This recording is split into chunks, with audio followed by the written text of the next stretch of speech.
اور یہ بھی سن لو کہ اصحاب الایکہ بنواسی لوگ بھی ظلم پر بہت آمادہ تھے، ہم نے ان سے بھی انتقام لیا، اور یہ دونوں بستیاں لب امام مبین یعنی کھلی ہوئی سڑک پر اب بھی اپنے آثار جھلکاتے رہتی ہیں۔ مجھے امید ہے اللہ کی ذات سے کہ ترجمے کی سادگی نے آپ کے ذہن میں اس واقعے کا ایک نقشہ بٹھا دیا۔ اس رکوع کو پڑھنے کے ساتھ قرآن مجید کی 11ویں سورت جو ہے سورہ ہود، اس کی آیت نمبر 70 سے 80 تک کا بھی گروپ اگر اس میں شامل کر لیا جائے تو پورے واقعے پر مکمل روشنی پڑتی ہے۔ یوں اور مقام پر بھی حضرت لوط علیہ السلام کی قوم اور ان کے بارے میں واقعات ہیں۔ تاریخ بتاتی ہے کہ حضرت لوط حضرت ابراہیم علیہ السلام کے بھتیجے تھے، آپ ہی کی تربیت میں بڑے ہوئے پلے بڑے، اور حضرت ابراہیم علیہ السلام کے دور میں ہی اللہ نے ان کو نور نبوت سے بھی سرفراز فرمایا۔ یہ غالباً صدوم کے علاقے میں حضرت ابراہیم کے نمائندے بن کر کے پیش ہوئے تھے، اور وہاں قوم کے لوگوں کی اصلاح کے لیے جو اس وقت کے ان کے حالات میں سدھار مطلوب تھا رب العالمین کو، اس کے لیے برابر کوشش کرتے رہے۔ اس ہلکی سی تمہید کے بعد یہ عرض ہے کہ جب یہ بھیجے ہوئے فرشتے لوط کے گھر بار تک آ پہنچے،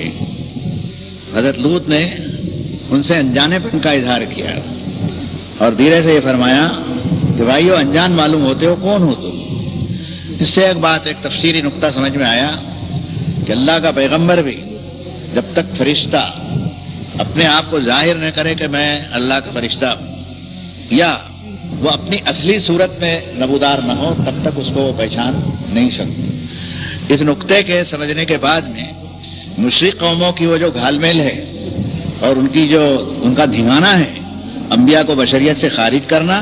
ان کو الوہیت میں داخل کرنے کے لیے ان کو عالم الغیب قرار دینا، ان کو دستگیر، ان کو مشکل کشا حاجت روا قرار دینا، اور اس طرح انبیاء اور مرسلین کو الوہیت میں داخل کر کے پیغمبروں کے تسلسل کو ختم اور اس کو بے مطلب کر دینا، اور پھر اس کے بعد میں ان کے مذہب کی جو شکل بنتی ہے وہ دنیا میں موجودہ مذاہب کے سانچے ڈھانچے پر آپ غور کریں گے تو آپ کو لگے گا کہ یہ کھیل کھیلا گیا ہے پوری انسانیت کے ساتھ۔ اس لیے آج کی اس مجلس میں جہاں ہمارے وقت کی رعایت کرتے ہوئے جس واقعات کا تھوڑا سا بیان ہوگا، اس میں یہ بات بھی ہوگی کہ یہ فرشتے دراصل پہلا پڑاؤ جو تھا ان کا، یہ حضرت ابراہیم کے گاؤں میں تھا۔ حضرت ابراہیم علیہ السلام کے گاؤں میں یہ آئے۔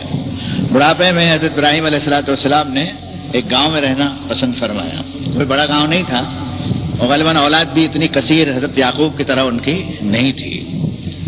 یہ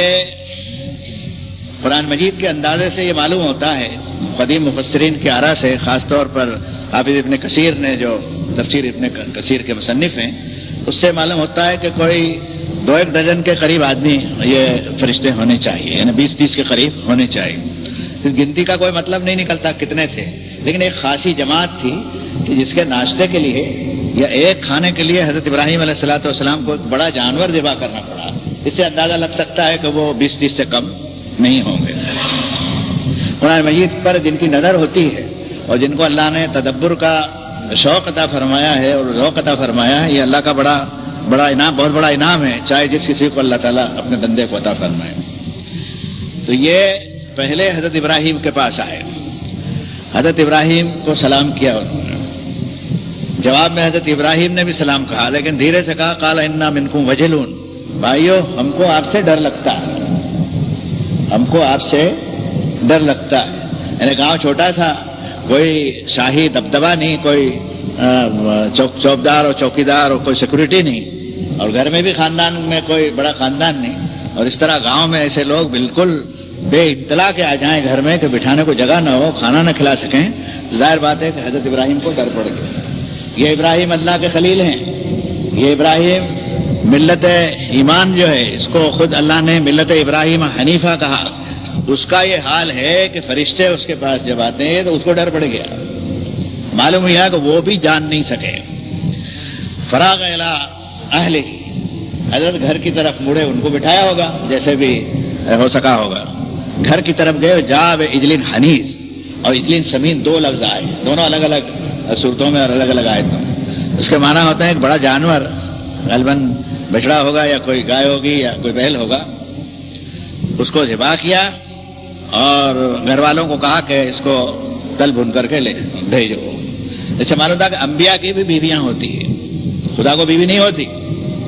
جنہوں نے انبیاء اور مرسلین کو